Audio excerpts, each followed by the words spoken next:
Hi! This time we're talking about racing games. In space! But not the kind of racing games that involve,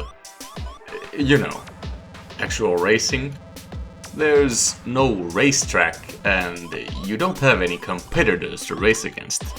What you do need to do is reach the end of the level. In all of these games, you can generally control your speed and steer your craft along one axis. The racing aspect comes from the fact that you're generally forced to always be moving forward. The games also have a puzzle aspect to them that usually involve managing resources. The games we're gonna be talking about are Stargoose, SkyRoads, and Thrustburst. Let's get into it. Stargoose, also known as Stargoose, also known as Stargoose Warrior, was created by Graham Everett and Stephen Kane and published by Logotron in 1988 for Amiga, Atari, and MS-DOS. In Stargoose, you take on the role of Scouser Git, who is granted control of the eponymous spacecraft in order to go on a mission to scour the planet Nam for 48 power crystals. The background story is only told in the manual, and never comes up in the game itself. As a kid, I loved the graphics in the game, but I remember our PC being too fast for it, making it relatively impossible to play properly. Even now, I had to tweak the DOSBox CPU cycles a little bit lower to make the game slightly more playable. Stargoose is a top-down shooter where you blast enemies and obstacles with bullets and missiles, manage your ammo, shields and fuel, and attempt to collect the 6 power crystals spread throughout the level in order to activate the exit. The levels loop around, and most of the things you manage to blow up stay that way. The merciful thing about Stargoose is that, unlike many other games from the 80s, you can start over from your current level if you run out of lives. That means that I didn't have to complete the game in one run in order to get to see all the levels. There are no game saves or level skips though, so you need to complete all the levels in one sitting if you intend to see them all. As far as the HUD goes, everything is shown at the bottom of the screen, your status, score and whatnot. The Amiga and Atari versions have all of these overlaid on top of the main screen, which looks much nicer. You could say that the game is loosely based on another space-themed game from the 80s, Taxon.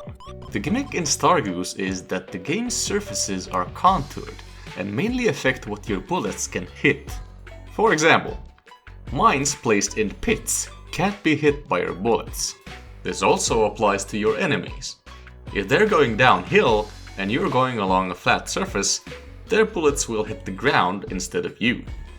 Missiles ignore this gimmick entirely and will follow the surface, accurately hitting anything along the way. It's a shame this feature isn't really made use of in other creative ways. It's superficial verticality, and mostly just serves to make your standard bullets less useful. The game desperately needs a jump mechanic that allows you to cross gaps in my opinion, but more on that in the next game. The levels themselves are repetitive and graphically identical. Same color scheme, same tile set, same enemies and hazards. It was extremely difficult to tell the levels apart after recording. I've added a label that keeps track of the current level on a best effort basis, for your convenience. To break up the monotony a little bit, you need to manage your ammo, shields and fuel. There are special supply tunnels with freaky looking doors for this exact purpose. Once there, the game changes into a third-person 3D perspective, where you have to collect eyes to refill the associated resource. I'd love to know the lore behind all that. If you exit the tunnel while still upside down, you will crash. Interestingly, the game was originally conceptualized as a racing game around these tunnels, but the devs did not find it satisfying enough. The game features a lot of asshole design. What I mean by that is, the game funnels you into a lot of unwinnable situations that force you into an early game over. Examples of this are tunnel ambushes, dead ends, and off-screen enemy fire. I'll give you an example. In the very first level, you're going to enter a tunnel. Right outside that tunnel will be a missile turret waiting for you, which will immediately one-shot you with its shield-ignoring missiles. While we are on the subject of missile turrets, that should really be the title of this game, because those are all you're really concentrating on. They're optimized to hit you while traveling at full speed, so you need to intentionally slow down if you know they're coming up. Which you generally won't, because they can fire at you off screen. The game would be relatively easy without them. With them included, it becomes much harder than it needs to be. Graphics wise, the game uses a 16 color EGA palette. For some reason, they decided to use a lot of turquoise, cyan, and grey in the PC version, making the game feel cold, like we're flying through a space station or something. The Atari and Amiga versions make it look like you're on an actual planet, like it should be according to the story. Apparently there's also a 4-color CGA version available according to the manual, but I couldn't find that one. The sounds and music are nothing to write home about. The main theme is kinda nice.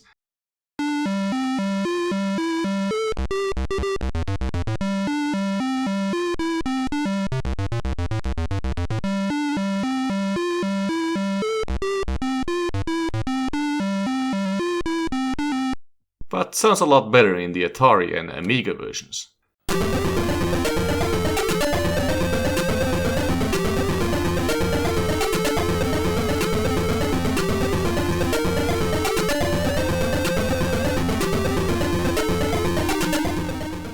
That's the only track though, in addition to a few other shorter loops. Most of the game is spent quietly drifting through the levels, with sporadic gunfire and tunnel section beeps making up most of the soundscape. The controls have some issues. First of all, your steering has acceleration and deceleration, meaning that trying to dodge stuff can feel sluggish and unresponsive. Secondly, speeding up rarely has a benefit. It doesn't increase your score multiplier, it worsens the steering issues, and missile turrets are set up to track you at full speed. Thirdly, missiles need to be armed separately, 2 at a time. Pressing the left or right missile buttons will arm the respective missile and fire it on the second press. It's hard to come up with a logical justification for this, and it just adds to the clunky feel of the controls. Stargoose is abandonware at this point, and you can find it easily on sites that deal with old DOS games. It's from an era of game development where people are still figuring things out, and I can't really recommend it due to its punishing difficulty, repetitive levels, and clunky controls. Still, if you're a glutton for punishment and enjoy the challenge, no matter how artificially inflated it might be, then Stargoose just might be your kind of jam.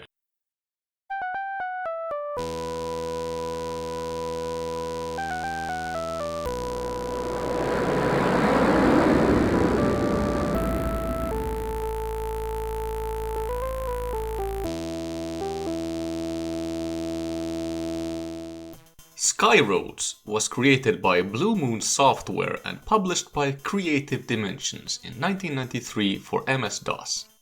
This is an Estonian game. Neat!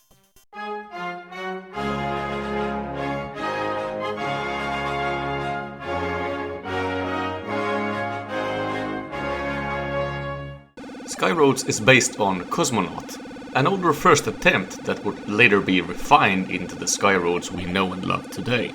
SkyRoads is a third-person racing game mixed with a puzzle platformer. The game has no story, no manual, and no lore. In it, you pilot a strange spacecraft capable of jumping along a road made up of differently colored tiles. Most tiles have no effect on your craft, but specific colors have different effects. For example, light red tiles will instantly destroy you, whereas dark grey tiles will lock your movement. Gravity also plays a role, with lower gravity allowing for higher jumps. Your goal is to simply enter the tunnel at the end of the level. Compared to Stargoose, it doesn't have any enemies to fight or obstacles to blow up. And instead of supply tunnels, you'll need to touch specific light blue tiles to fill up your fuel and oxygen. Out of the 3 games here, SkyRoads is the only game that doesn't outright force you into always moving at a certain rate. You do have an oxygen meter though, which acts as a timer of sorts, so you still need to get moving.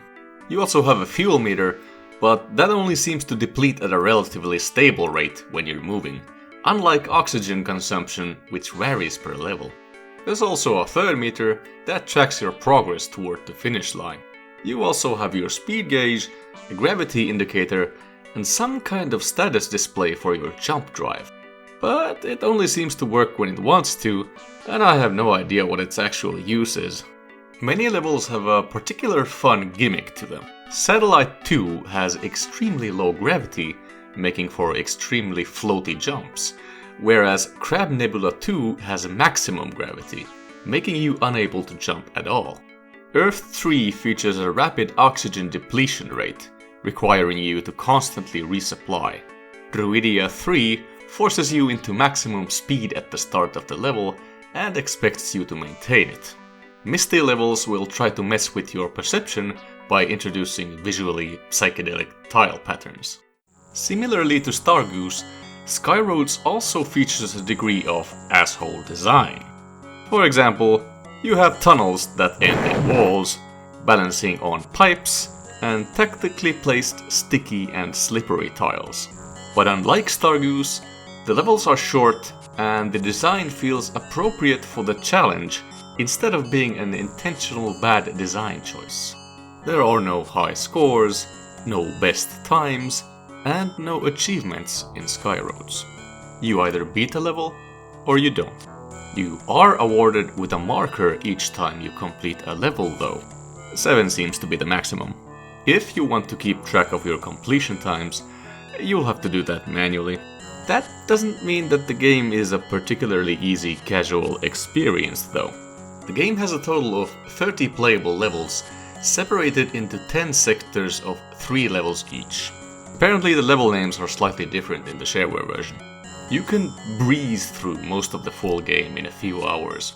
The last 3 levels though, they can take you days. The final sector of the game is where SkyRoads reveals the true cosmic horror that awaits you at the end of the road. Druidia is a place beyond love, hope, and mercy. It's a place that does not care about your mortal concerns or limitations. To surpass its inhuman, extreme challenge, you need to become something greater than yourself. Trying to tweak the CPU cycles in DOSBox won't save you. Trust me, I tried. I spent hours and hours replaying the same 3 levels over and over again, and even watched YouTube videos on how the hell you're expected to manage them. On several occasions, I was ready to give up entirely, but something kept me going. Even though they were stupidly difficult, the levels themselves were fairly short, and there was no element of randomness to them. The only things holding me back were my 40-year-old reflexes and complete lack of skill. Eventually though, over a countless number of attempts, I finally did it. I conquered Druidia through sheer stubbornness, and I'm never going back.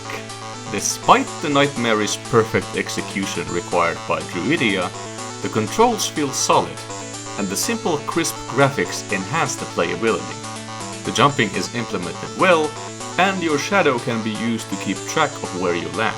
You can jump immediately after landing, even when you're still technically afloat, as long as you're on a road tile, but you can't steer mid-air. You also bounce a little on landing, and that small bounce can carry you straight off a tile depending on your momentum. The music is great for the most part, and there's a surprising amount of tracks available. There's only a few actual sound effects in use though. SkyRoads is fully free to download and play nowadays at the Blue Moon Software homepage. I'll leave a link for that in the description. I can easily recommend giving SkyRoads a try. The first 5 sectors are pretty chill, and they shouldn't take you more than an hour to complete. If you're still hungry, you can continue to the later sectors, where the game gets more serious.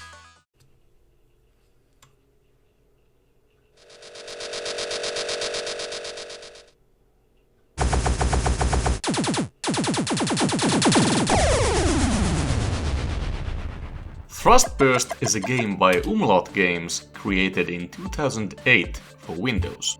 Not to be confused with Umlaut Games, an indie game studio based in Zurich, Switzerland. Umlaut Games was originally a group consisting of 6 people, shrouded in mystery. Their website is no longer available. In Thrustburst, your goal is to navigate a procedurally generated cavernous asteroid to reach the ancient hard core. Hopefully this is a drone we're piloting here, because this is a one-way trip. I'll explain more about that later. Thrustburst takes inspiration from a game called Earthworm, which is itself a PC implementation of a Palm OS game called SF Cave. Earthworm is a deceptively simple game, played with exactly one button. Pressing the button will make the worm rise, and releasing it will make it fall. Collide with any part of the cave you're going through, and it's game over. It's mostly the same in Thrustburst. I guess a more modern incarnation of this type of game would be Flappy Bird, for example. The HUD is the reverse of Stargoose. Everything is shown at the top. Your speed, energy, score, and depth. Similarly to SkyRoads, the HUD has one fairly useless indicator that I couldn't tell you the purpose of. Right there. The thing is, the asteroid is not empty. It's filled with automated defense systems like drones, turrets, and these guys. Luckily, your drone is equipped with the Defender Cannon, a high-powered, aggregate-free electron laser beam that will completely vaporize anything it hits, if you have it fully powered. A gun like this makes the missiles in Stargoose completely obsolete. When your energy levels get lower, you can still fire it, but the beam will last for a shorter duration and leave enemies more intact, making them a hazard that can potentially fall on you if you're flying under them. You can even fire the beam at 0 energy, using your emergency generator, but it'll only last for a fraction of a second. The further you fly into the asteroid, the more the gravity of the dense core will start to affect you, steadily increasing your minimum speed. Most of the automated defenses will be encountered within the first 20 kilometers or so, with larger concentrations in rare specific spots in longer game modes.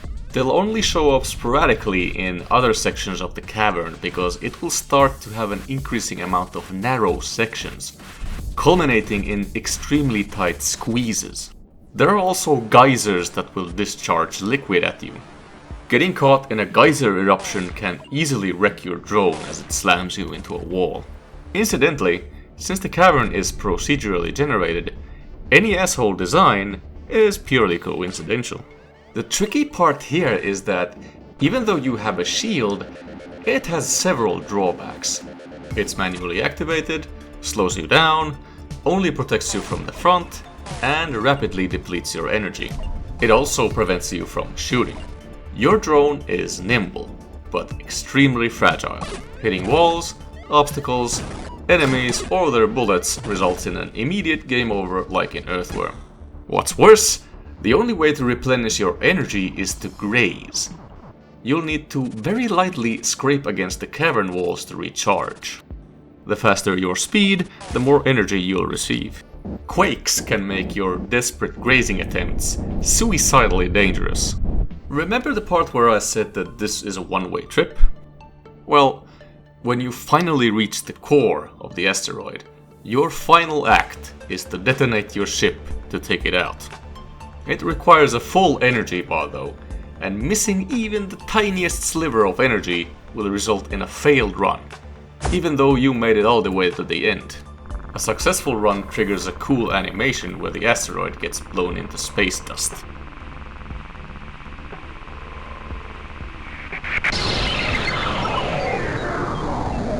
Successful or not, Your statistics are always displayed at the end of a run. Instead of separate levels, the game features 3 game modes: single, double, and probably endless as the third mode. I say probably because I hit a physical limit trying to complete double in order to unlock it. And I say physical because this was no longer about skill or reaction times like in SkyRoads. You see, as you go deeper into the asteroid, quakes and tremors start happening more and more as you near the core. This is extremely bad news for my eyes that keep trying to focus and unfocus as the screen shakes. It's extremely disorienting. It looks a little bit like this from my eyes. Usually if a quake hits when I'm trying to navigate a tight squeeze, it's game over. It's frustrating. And unfortunately there's no way to turn the quakes off. So instead of trying to beat double, I set myself another goal instead. 100,000 points. It felt difficult but doable, and it turns out that 100,000 in points translates roughly to around 80 kilometers in depth, which will have to suffice for now. The graphics in Thrustburst are minimal and stylish. I especially like the start of the journey, where the mouth of the cavern slowly passes you by, leaving you with only what your searchlight can reveal in the background. The sound effects are equally minimalist and retro-styled. The game comes with several music tracks too, but those are off by default, and I found them a little distracting. Thrustburst is honestly great. Even though the Umlaut game's homepage is no longer available, you should be able to find the game relatively easily by searching for it. The game is freeware, and given to the world at large as is, according to the developers. I highly recommend you go check it out and see if you can beat double mode to accomplish what I could not. This is my mission for you. None of these games are particularly easy, although SkyRoads may lull you into a false sense of security over the first half, before kicking things into overdrive in the second half. It was still nice to refresh my memory on the games, and I even got to actually complete Stargoose this time. Even though the game was kind of a letdown. Thrustburst is still awesome though, and even though I couldn't beat double, it was still very addictive and fun to keep trying. I'd be interested to know if you remember any space racers that don't actually involve racing. Leave them in the comments below. In the next video, we're gonna be discussing a few games in a particular family of classic arcade games. See you then. Have a nice day.